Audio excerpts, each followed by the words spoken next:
savo vėliavą.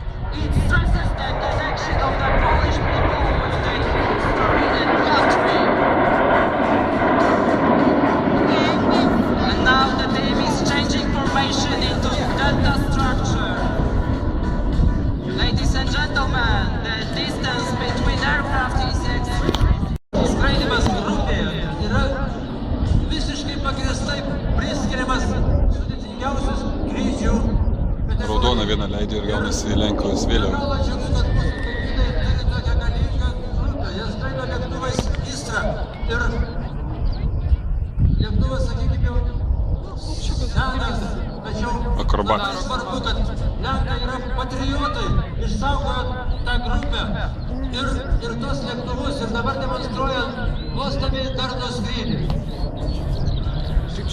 Please prepare your cameras. It will be a good opportunity to take some interesting photos.